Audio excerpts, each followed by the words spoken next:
TDP రెండో జాబితాపై అసంతృప్తి పెళ్లిబిక్కుతోంది. ఒకవైపు టీడీపీ నేతలు, మరోవైపు బీజేపీ సీనియర్లు సీట్ల ప్రకటనపై రగిలిపోతున్నారు.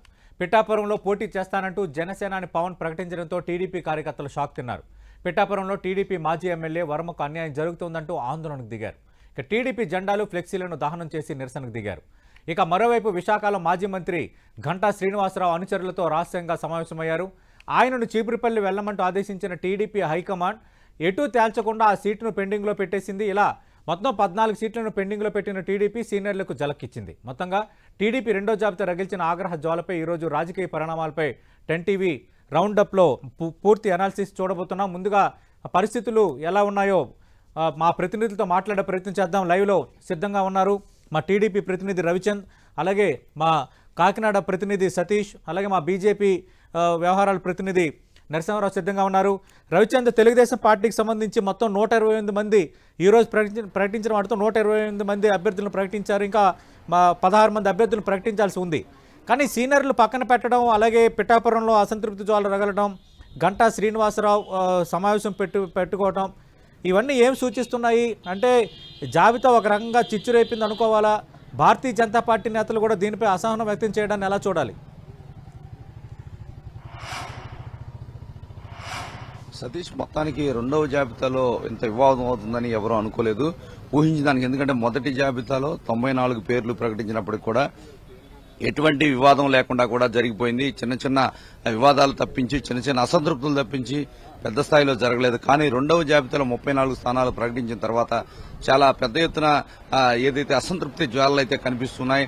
చంద్రబాబు నివాసం బయట కూడా ఏదైతే పుట్టపర్తి నియోజకవర్గానికి చెందిన బీసీ నేతలు, టీడీపీ చెందిన బీసీ వర్గానికి, వడ్డేర సామాజిక వర్గానికి చెందిన వాళ్ళు నినాదాలు చేసి ఇక్కడ నిరసన తెలిపారు. అదేవిధంగా రాష్ట్ర వ్యాప్తంగా కూడా పలు చోట్ల సీనియర్లకి చోటు దక్కలేదని తమ అసంతృప్తిని అయితే వ్యక్తం చేస్తున్నారు. గంటా శ్రీనివాసరావు కావచ్చు, కళా వెంకటరావు కావచ్చు, అదేవిధంగా సోమిరెడ్డి, దేవినేనమ్మ లాంటి యమాహమీలకు కూడా ఈ జాబితాలో చోటు దక్కలేదు. గౌతు శిరీష అని వారి కుటుంబం మొత్తం కూడా మొదటి నుంచి టీడీపీలో 83 నుంచి కూడా గౌతు శివాజీ కావచ్చు, వారందరూ కూడా అసోసియేషన్ ఉంది. కానీ పెద్ద పెద్ద వారందరినీ పక్కన పెట్టారు. ఎందుకంటే సర్వేల ఆధారంగానే సీట్లు ఇస్తున్నామని చెప్పిన నేపథ్యంలో మొత్తం కూడా ఒక కీలక నిర్ణయాలు అయితే తీసుకున్నారని పార్టీ చెప్తుంది. కానీ ఇక్కడ జవహర్ చూస్తున్నాం, ఇక్కడ పశ్చిమ గోదావరి జిల్లాలో ఆయన కూడా పార్టీకి చాలా క్రమశిక్షణగా ఉన్న వ్యక్తి కూడా, ఆయన కూడా కొంత సీరియస్ గా మాట్లాడుతున్న పరిస్థితిని మనం గమనించాం. అదేవిధంగా బోడే ప్రసాద్ పెనమలూరులో ఆయన కూడా రాజీనామా చేస్తానని హెచ్చరించినప్పటికీ కూడా చంద్రబాబు కుటుంబ సభ్యులు కనుక పోటీ చేస్తే ఓకే, కానీ వేరే ఎవరు పోటీ చేసినా ఇండిపెండెంట్ గా పోటీ చేస్తానని ఆయన బెదిరిస్తున్న పరిస్థితిని మనం చూసాం. ఎక్కడికక్కడ కార్యకర్తలంతా కూడా రోడ్డెక్కుతున్న పరిస్థితిని చూసాం. విశాఖలో ముఖ్యంగా పొత్తులో భాగంగా ఎక్కువ సీట్లు వెళ్లడం వల్ల అక్కడ కూడా టీడీపీ శ్రేణులు అయితే కొంత ఆగ్రహం వ్యక్తం చేస్తున్నారు. కొంతమంది నేతలైతే రాజీనామాలు చేస్తున్నారు. మరికొన్ని చోట్ల మాత్రం బీజేపీకి వెళ్తున్నాయనే ఆందోళన కూడా కనిపిస్తుంది. కడప లాంటి కీలక జిల్లాలో బీజేపీకి 2 సీట్లు ఎలా ఇస్తారంటూ టీడీపీ నేతలు ఆగ్రహం వ్యక్తం చేస్తున్నారు. నిన్న చంద్రబాబును కూడా కలిసి తమ నిరసన తెలిపారు. ఈ విధంగా రాష్ట్ర వ్యాప్తంగా ఎక్కడ చూసినా కొంత ఏదైతే ఈ రోజు 34 సీట్లు ప్రకటించారో ఈ 34 సీట్లు సీనియర్స్ కి స్థానం దక్కలేదు. ఎందుకంటే మొదట 94 ప్రకటించినప్పుడు సెకండ్ లిస్ట్ లో వస్తుందని సీనియర్స్ అంతా కూడా ఎదురు చూశారు. కానీ ఈ రోజు కూడా సీట్లు లేకపోవడంతో వారు కొంతవరకు ఆశలు వదిలేసుకున్నారు. వారు కూడా వివిధ మార్గాల్లో పార్టీపై ఒత్తిడి తెస్తున్నారు. వారు అనుచరులు కూడా రోడ్లెక్కుతున్న పరిస్థితిని సతీష్ మనం చూస్తున్నాం.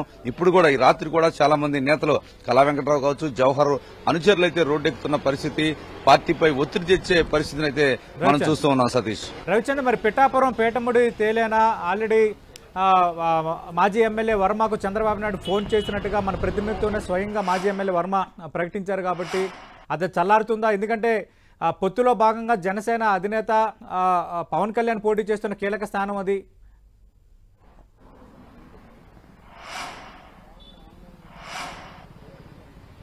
సతీష్, డెఫినెట్ గా ఏదైతే పవన్ కళ్యాణ్ ఒక పార్టీ అధినేతగా ఉన్నారు, పొత్తు పెట్టుకున్నారు కాబట్టి డెఫినెట్ గా ఆయన పోటీ చేసిన దగ్గర టీడీపీ కూడా సహకరించాల్సిన అవసరం ఉంటుందని నిన్న టీడీపీ అధినేత కూడా చెప్పారు.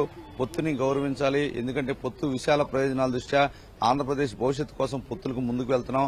ఒకరు ఎక్కువ తక్కువ అని కాదు, 175 స్థానాల్లో కూడా అన్ని పార్టీలు పోటీ చేస్తున్నామని భావించాలని పవన్ కళ్యాణ్ కూడా మొన్ననే చెప్పారు. ఈ నేపథ్యంలో పవన్ కళ్యాణ్ పూర్తిగా సహకరించాలని చెప్పారు. అక్కడ ఉన్న ఇన్ఛార్జి వర్మ కూడా గతంలోనే ఇండికేషన్ అయితే ఇవ్వడం జరిగింది. ఈ నేపథ్యంలో అక్కడ వర్మకి చంద్రబాబు కూడా ఫోన్ చేసి నచ్చజెప్పారు. వర్మ గతంలో 2014 కూడా వర్మ ఇట్లాగే సీటు కోల్పోయారు. ఇండిపెండెంట్ గా పోటీ చేసి ఆయన గెలవడం జరిగింది. ఆ రోజు అదేవిధంగా చూసుకుంటే కనుక ఇంకా కొన్ని స్థానాల్లో కూడా ఇటువంటి ఇబ్బందులు ఉన్నాయి. వారందరూ కూడా చంద్రబాబు నచ్చజెప్తున్నారు. బోడి ప్రసాద్ కూడా నీకు సీట్ ఇవ్వలేకపోతున్నాను, నీకు వేరే విధంగా న్యాయం చేస్తానని చంద్రబాబు చెప్తున్నారు.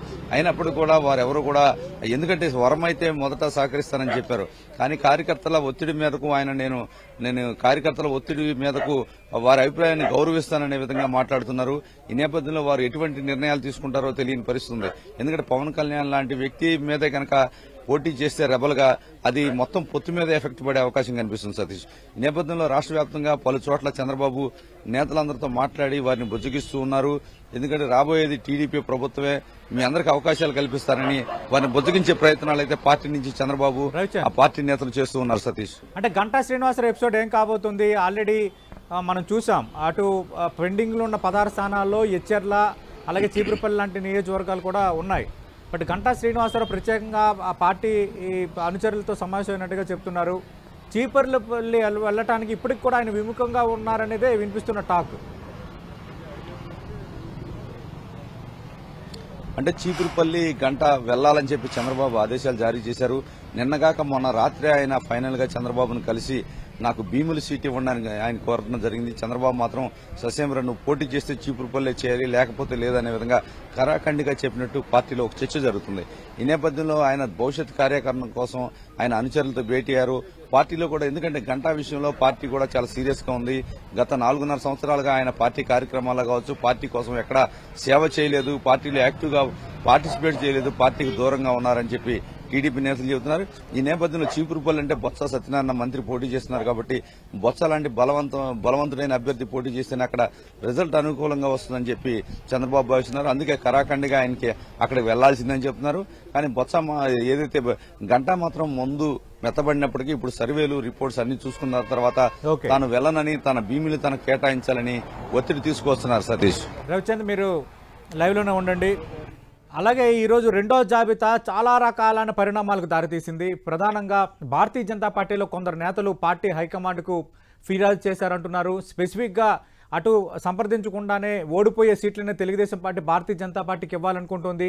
ఇంకా భారతీయ జనతా పార్టీ అడగాలనుకుంటున్న సీట్లను కూడా అభ్యర్థులను ప్రకటించేశారన్న అసంతృప్తి భారతీయ జనతా పార్టీ నేతల్లో ఉన్నారంటున్నారు. మరిన్ని వివరాలు అందించడానికి మా ప్రతినిధి నరసింహారావు సిద్ధంగా ఉన్నారు. నరసింహారావు, అసలు భారతీయ జనతా పార్టీలో ఎవరెవరు ఈ విధంగా అసహనం వ్యక్తం చేస్తున్న వాతావరణం ఉంది? ఆల్రెడీ పోటీ చేసే స్థానాలపైన అలాగే మొత్తం అటు సంఖ్యపరంగా పోటీ చేసే స్థానాల పేర్ల పరంగా ఒక స్పష్టత వచ్చిన తర్వాతే లిస్టులు విడుదలవుతున్నాయని టీడీపీ అలాగే జనసేన నేతలు చెప్తున్నారు. మరి భారతీయ జనతా పార్టీ నేతలు ఈ అసంతృప్తికి కారణం ఏంటి? అసలు ఏం జరగబోతోంది?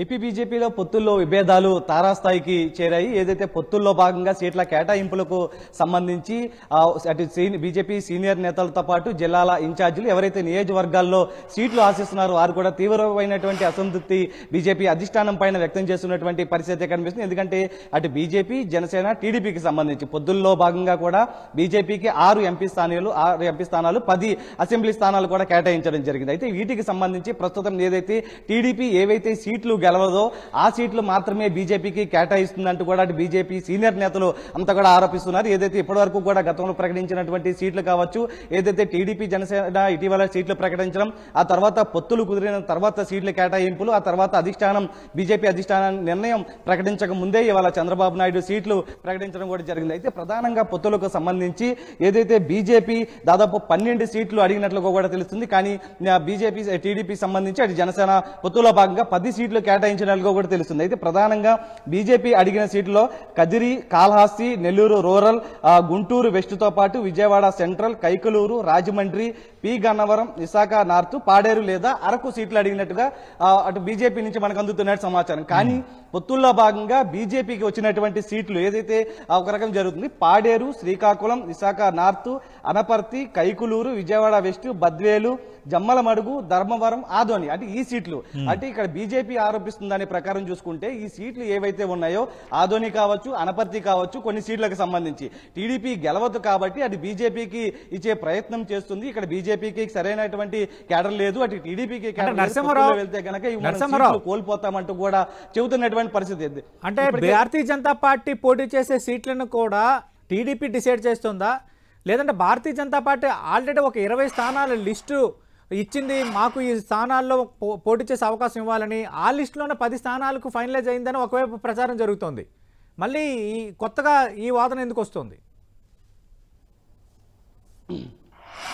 అంటే కేంద్ర మంత్రితో పాటు చంద్రబాబు, పవన్ కళ్యాణ్ ముగ్గురు కూడా చంద్రబాబు నివాసంలో భేటీ అవడం జరిగింది. గంటల తరబడి చర్చించిన సందర్భంలో కూడా ఒక డిసిషన్ కి అయితే రావడం జరిగింది. అంటే పొత్తులో భాగంగా 6 ఎంపీ స్థానాలు 10 అసెంబ్లీకి బీజేపీకి కేటాయిస్తున్నామంటూ కూడా ఉమ్మడి ప్రకటన కూడా చేయడం జరిగింది. అయితే ఆ ప్రకటనకు సంబంధించి బీజేపీ అధిష్టానం ఢిల్లీలో ఫైనల్ చేయాల్సి ఉంటుంది. అధిష్టానం ఒక ప్రకటన కూడా పొత్తులకు సంబంధించి ఏదైతే పొత్తులకి ఇప్పటికే ప్రకటించిన నేపథ్యంలో అభ్యర్థులు ఎవరైతే ఉన్నారో ఆ సీట్లను ప్రకటించాల్సి ఉంది. ప్రస్తుతం ఏవైతే ఇవాళ చంద్రబాబు ప్రకటించిన విధంగా చూసుకుంటే కనుక ఒకవైపు కదిరి కావచ్చు, గుంటూరు వెస్ట్ కావచ్చు, దాంతోపాటు శ్రీకాళహస్తి సంబంధించి ఇక్కడ కూడా ముగ్గురు బీజేపీ నేతలు సీనియర్ నాయకులు ఉన్నారు. వీరంతా కూడా అక్కడ యాక్టివిటీ పెంచుతున్నారు. ఈ నేపథ్యంలోనే ఆ సీట్లను చంద్రబాబు ప్రకటించడంతో కూడా బీజేపీలో ఒక కేడర్ తీవ్ర అసంతృప్తి అయితే వ్యక్తం చేస్తుంది. ఏదైతే నిన్న సమావేశం కూడా జరిగింది, సీనియర్లకు పార్టీలో అన్యాయం జరుగుతుంది, దీనిపై అధిష్టానం తీసుకెళ్లాలంటూ కూడా నేరుగా పురంధేశ్వరి సమక్షంలోనే అటు జేపీ నడ్డాకు, అమిత్ షాకు, దాంతోపాటు ప్రధాని మోడీకి కూడా ఒక లేఖలు కూడా రాయడం జరిగింది. అంటే అధిష్టానం నిర్ణయం కోసం వేచి చూస్తామని చెప్తుంది. అయితే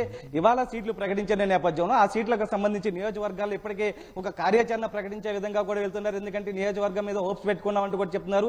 కానీ కొన్ని జిల్లాలు ఇక్కడ మనం చూసుకుంటే కనుక కొన్ని జిల్లాల్లో బీజేపీకి సీట్లు కూడా కేటాయించిన పరిస్థితి. అటు ఎంపీ స్థానాలు ఇప్పటికే ప్రకటించలేదని చెప్పుకోవచ్చు. కానీ జిల్లాల్లో ఎవరైతే ఇన్ఛార్జీలు ఉన్నారో దాదాపు 3 పేర్లు ఒక్కొక్కరి పేర్లు ఇవ్వడం జరిగింది. కానీ కొన్ని జిల్లాల్లో ఎక్కడా కూడా లేని పరిస్థితి. అయితే ఆ కేడర్ అంతా కూడా బీజేపీ రాష్ట్ర కార్యాలయానికి తరలివస్తున్నారు. బీజేపీ అధిష్టానానికి ఒకటే మొరపెట్టుకున్నారు, తమ జిల్లాకు అన్యాయం చేయొద్దు, ఎందుకంటే పార్టీ కష్టకాలంలో ఉన్నప్పుడు పార్టీ ఆదేశించినటువంటి ప్రతి కార్యక్రమం కూడా నిర్వహించాము, సీనియర్లకి అన్యాయం చేయొద్దంటూ కూడా వారంతా కోరుతున్నారు పరిస్థితి. కానీ ఇతర పార్టీల నుంచి వచ్చిన వారికి ప్రయారిటీ ఇస్తున్నారు, తమకే ప్రయారిటీ ఇవ్వాలంటూ కూడా వారంతా అధిష్టానం నిర్ణయం ఏ విధంగా ఉంటుందో తప్పి దాన్ని బట్టి కార్యాచరణ ఉండే దేశంగా కూడా అడుగులైతే వేస్తూ ఉన్నారు. రైట్. యాక్చువల్ గా తెలుగుదేశం పార్టీకి సంబంధించి 94 మందితో తొలి లిస్టు ప్రకటించిన అంతగా అసంతృప్తి రేగలేదు. కానీ 34 మందితో రెండో లిస్టు ప్రకటించిన అంశం చాలా కొత్త పరిణామాలకు దారితీస్తుంది. అటు బీజేపీ నేతల్లో అసంతృప్తి, మరోవైపు సీనియర్లకు అక్కడ ఛాన్స్ ఇవ్వకపోవడం అన్న ఒక అంశం తెలుగుదేశం పార్టీలో కూడా తీవ్ర అసంతృప్తికి దారితీస్తున్న అంశం. మూడో కీలకమైన ఫ్యాక్టర్ పిఠాపురంకి సంబంధించి. అసలు పిఠాపురం పీఠముడు వీడుతుందా వీడదా, వర్మ వెనక్కి తగ్గుతారా లేదా కనుక్కునే ప్రయత్నం చేద్దాం. మా ప్రతినిధి సతీష్ సిద్ధంగా ఉన్నారు. సతీష్, అసలు ఏం జరగబోతోంది పిఠాపురంకి సంబంధించి? ఆల్రెడీ చంద్రబాబు నాయుడు మాట్లాడి సమన్వయం పాటించాలని చెప్పినట్టుగా స్వయాన వర్మ మీతోనే చెప్పారు. ఆ విషయాన్ని మీరు కూడా తెలియజేశారు. మరి పూర్తిగా వెనక్కి తగ్గినట్టుగా భావించాలా? ఎందుకంటే గతంలో టికెట్ రాలేదని ఇండిపెండెంట్గా పోటీ చేసి గెలిచిన చరిత్ర వర్మకుంది. వెనక్కి తగ్గని తత్వం ఆయనదని ఎక్కువ మంది చెప్తారు. ఏం జరగబోతుంది? వెనక్కి తగ్గినట్టుగా భావించాలా, లేదంటే ఇంకా అనిశ్చితి మిగిలే ఉంది అనుకోవాలా?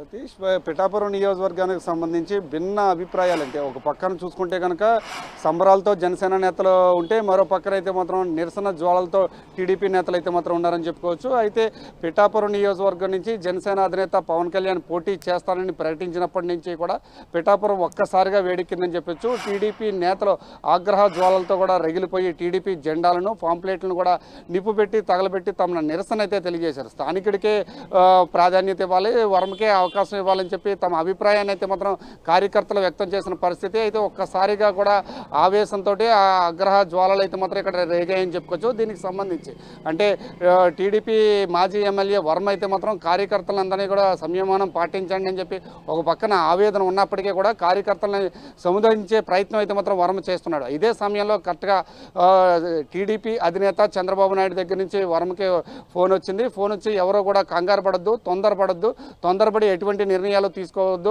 ఒకసారి విజయవాడ రావాల్సిందిగా అయితే మాత్రం చంద్రబాబు నాయుడు సూచనలు అయితే చేశారు. దాన్ని అయితే మాత్రం అంటే రేపు అంతర్గతంగా టీడీపీ కార్యకర్తలతో వర్మ ఒక సమావేశం ఏర్పాటు చేసుకున్నారు. ఆ సమావేశానికి అయితే వర్మని ముఖ్య అతిథిగా అయితే మాత్రం కార్యకర్తలందరూ కూడా పిలిచిన పరిస్థితిలో అసలు కార్యకర్తలు అనుచరులతో ఏ నిర్ణయం తీసుకోబోతున్నారు, ఏ విధంగా ముందుకు వెళ్ళబోతున్నారు అనే అంశంపై రేపైతే మాత్రం ఇటు కార్యకర్తల అభిష్టం మేరకే ముందుకు వెళ్తానని చెప్పి ఒక పక్కన వర్మ చెప్తున్నారు. అయితే టీడీపీ అధినేత చంద్రబాబు నాయుడు ఫోన్లో మాట్లాడినప్పటికీ కూడా కార్యకర్తల అభిష్టం ఎలా ఉండబోతుందో అనే దానిపై రేపు ఉత్కంఠ, టెన్షన్ వాతావరణం కూడా కొనసాగనుందని కూడా మనం చెప్పుకోవచ్చు సతీష్. అయితే దీనికి సంబంధించి ఖచ్చితంగా ఇప్పుడు మనం గడిచిన 2 నెలల కాలంలో కనుక పిఠాపురం నియోజకవర్గ రాజకీయ పరిణామాలు చూసుకుంటే కనుక మొదట్లో ఎస్వీఎస్ఎన్ వర్మ అయితే పవన్ కళ్యాణ్ కనుక ఇక్కడి నుంచి పోటీ చేస్తే సపోర్ట్ చేస్తానని చెప్పారు. తర్వాత సపోర్ట్ చేస్తానని చెప్తూనే తన ఎన్నికల ప్రచారం అయితే మాత్రం చేసుకుంటూ ముందుకు సాగుతున్నారు. ఈ ఈ 2 నెలల కాలంలో ఎన్నికల ప్రచారంలో తనకున్న బలం కానీ లేకపోతే స్థానికంగా ఉన్న స్పందనతో ఖచ్చితంగా స్వతంత్ర అభ్యర్థిగా బరిలో దిగుతానని చెప్పి ఇటీవల కాలంలో కూడా చెప్పిన నేపథ్యంలో పవన్ కళ్యాణ్ కూడా ఇక్కడ నుంచి పోటీ చేస్తారని చెప్తున్నారు. దానిపై ఇంకా నిరసన అయితే మాత్రం కొనసాగుతున్నాం. ముందుకు వెళ్ళే కూడా మనం చెప్పుకోవచ్చు. సతీష్, మాజీ ఎమ్మెల్యే వర్మ మీకు వ్యక్తిగతంగా కూడా బాగా పరిచయస్తుడు, ప్రతి విషయాన్ని మీతో పంచుకుంటారు. మీకు అనిపిస్తుంది ఏంటి, గత చాలా సంవత్సరాలుగా ఆయన రాజకీయాల్లో ఉన్న వ్యక్తిగా మీకు అనిపిస్తుంది ఏంటి, వర్మ వెనక్కి తగ్గుతారా లేదంటే ముందుకే వెళ్తారా? అయితే ప్రస్తుతం అయితే మాత్రం పిఠాపురం నియోజకవర్గంలో ఒక బలమైన అభ్యర్థిగా అయితే వర్మ ఉన్నారో, ఆ బలమైన అభ్యర్థిగా అంటే స్థానికుడికే అవకాశం ఇవ్వాలి. అంటే వర్మని గెలిపించుకునేందుకైతే అనుచరులు కావచ్చు, కార్యకర్తలు కావచ్చు, అందరూ కూడా సిద్ధంగా ఉన్నారు. అతను ఎన్నికలకి అయితే టీడీపీ అభ్యర్థిగా సీటు వస్తుంది, ఒకవేళ సీటు రాకపోతే కనుక స్వతంత్ర అభ్యర్థిగా ఎన్నికల బరిలో దిగుదామని చెప్పి ఇప్పుడు వరకు కూడా నిర్ణయించుకున్న పరిస్థితిలో రేపు అనుచరులు అంటే ఇప్పుడు వరకు కూడా పవన్ కళ్యాణ్ ఇక్కడ నుంచి పోటీ చేస్తారనే అంశం కేవలం చూసుకుంటే కనుక వస్తారా లేదని ఉత్కంఠ ఉంది. ఇప్పుడు వస్తారని డిసైడ్ అయిన తర్వాత రేపు అనుచరులతో ఒక నిర్ణయానికి అయితే వచ్చే అవకాశం ఉంది. అధిష్టానం కూడా ఏ విధమైన అంటే వర్మతో కనుక మాట్లాడి అధిష్టానం ఒక సరైన హామీ కనుక ఇస్తే కనుక వర్మ తగ్గే అవకాశం ఉంది. అయితే అనుచరులతో ఏ నిర్ణయం తీసుకుంటారనేది మాత్రం వేచి చూడాల్సిన అంశంగా కూడా మనం చెప్పుకోవచ్చు. సతీష్, అంటే పిఠాపురం నుంచి పవన్ కళ్యాణ్ పోటీ చేస్తారని అఫీషియల్గా ఆయన అనౌన్స్ చేశారు కాబట్టి వైఎస్ఆర్ కాంగ్రెస్ పార్టీ క్యాండిడేట్ అక్కడ ఏమైనా మారే అవకాశం ఉందో? ఆల్రెడీ వంగా గీతాన్ని సమన్వయకర్తగా ప్రకటించారు. ముద్రగడ ఫ్యామిలీ నుంచి ఎవరైనా రంగంలో దిగొచ్చిన టాక్ ఎప్పటి నుంచి వినిపిస్తోంది? దీనిపై మీ ఆన్సర్ ఏంటి? ఖచ్చితంగా సతీష్, అంటే ఇప్పుడు వరకు కూడా కేవలం వైసీపీ అభ్యర్థులుగా అంటే సమన్వయకర్తలుగానే మాత్రమే ఉన్నారు. వాళ్ళు పూర్తి స్థాయిలో అభ్యర్థులుగా అయితే మాత్రం ప్రకటించలేదని చెప్పి వైసీపీ పెద్దలు కూడా చెప్పారు. అంటే టీడీపీ కానీ జనసేన కానీ బీజేపీ కానీ అభ్యర్థులను ప్రకటించిన తర్వాత రాజకీయ పరిణామాలు ప్రతివ్యూహాల్లో భాగంగా గెలిచే అభ్యర్థుల్ని ఆ స్థానం నుంచి మార్చే అవకాశం కూడా ఉంది. ప్రస్తుతానికైతే మాత్రం గతంలో పిఠాపురంతో సంబంధాలు ఉన్న ప్రస్తుత ఎంపీగా ఉన్న వంగా గీతానైతే మాత్రం ఇక్కడ సమన్వయకర్తగా నియమించారు. అయితే ఈ అభ్యర్థిని కూడా మార్చే అవకాశం లేకపోలేదు. ఎందుకంటే ఇటీవల కాలంలో ముద్రగడ పద్మనాభం కూడా వైఎస్ఆర్సీపీలో జాయిన్ అయ్యారు. గతంలో కనుక చూసుకుంటే కనుక పవన్ కళ్యాణ్ పై పిఠాపురం నుంచి పోటీ చేయడానికి సిద్ధంగా ఉన్నా అని చెప్పి ముద్రగడ కూడా ప్రకటించిన పరిస్థితి. అయితే ముద్రగడను కూడా రంగంలోకి తిప్పే అవకాశం ఉన్న నేపథ్యంలో ఇటు వర్మ పవన్ కళ్యాణ్ కి సపోర్ట్ చేస్తారా లేకపోతే ఏంటి కార్యాచరణ ఉత్కంఠ కూడా కొనసాగుతుందని కూడా మనం చెప్పుకోవచ్చు. రైట్ రవిచంద్, ఒక అంశంపై బ్రీఫ్ గా సమాధానం చెప్పండి. ఎందుకు తెలుగుదేశం పార్టీ లోక్సభ అభ్యర్థులను ప్రకటించడానికి వెనకాడుతోంది? ఆల్రెడీ 17 స్థానాలు తెలుగుదేశం పార్టీకి పొత్తులో భాగంగా వచ్చాయి. ఎప్పటికల్లా దీనిపై ప్రకటన వచ్చే అవకాశం ఉంది? సతీష్, టీడీపీ లోక్సభ అభ్యర్థుల విషయంలో కొంత వెనకబడి ఉందని చెప్పుకోవచ్చు. ఎందుకంటే అసెంబ్లీ చాలా ముఖ్యం కాబట్టి అసెంబ్లీ అభ్యర్థులు క్లియర్ అయితే ఎంపీ అభ్యర్థులు అప్పటికప్పుడు సెలెక్ట్ చేసుకోవచ్చని భావిస్తుంది. ఎందుకంటే ఇప్పటికే టీడీపీకి సంబంధించిన లోక్సభ అభ్యర్థులు అంతా రెడీగా ఉన్నారు. ఒక ఏలూరు లాంటి చోట 1-2 చోట్ల తప్పించి ఏలూరు, కర్నూలు, అదేవిధంగా అనంతపురం తప్పించి 2-3 స్థానాలు తప్పించి మిగిలిన చోట్ల మొత్తం కూడా ఎంపీ అభ్యర్థులు అయితే రెడీగా ఉన్నారు. ఈ నేపథ్యంలో ముందుగా అసెంబ్లీ అభ్యర్థుల్ని డిసైడ్ చేసి ఏదైతే వారిని ఫీల్డ్ లోకి పంపిస్తే ఎంపీ అభ్యర్థుల్ని ఆఖరి నిమిషంలో డిసైడ్ చేయొచ్చని భావిస్తున్నారు. ఈ నేపథ్యంలో 1-2 రోజుల్లో ఎంపీ అభ్యర్థులను కూడా డిసైడ్ చేస్తామని చెప్తున్నారు. టీడీపీ తరఫున 17 మంది ఉన్నారు. మనం చూసుకుంటే కనుక ఇప్పటికే డిసైడ్ అయ్యారు. ఉత్తరాంధ్ర నుంచి చూసుకుంటే కనుక రాయలసీమ వరకు కూడా అభ్యర్థులంతా రెడీగా ఉన్నారని చెప్తున్నారు. 2-3 రోజుల్లోనే 17 మంది ఎంపీ అభ్యర్థులను ఒకేసారి లిస్ట్ రిలీజ్ చేస్తామని టీడీపీ అధిష్టానం వర్గం చెప్తుంది. Satish, right, thank you Ravichandra, thank you Satish, thank you Narasimharao. మనం చూస్తున్నాం ఓవరాల్ గా సెకండ్ లిస్ట్, తెలుగుదేశం పార్టీ ప్రకటించిన సెకండ్ లిస్ట్ అయితే అటు కూటమిలో కొంత కుంపటి రాజేసింది. అలాగే పార్టీ పరంగా కూడా కొంత అసంతృప్తులు బహిరంగంగా బయటకు మాట్లాడుతున్న అంశం, కొందరు సీనియర్లకు చోటు దక్కకపోవడం అన్నది.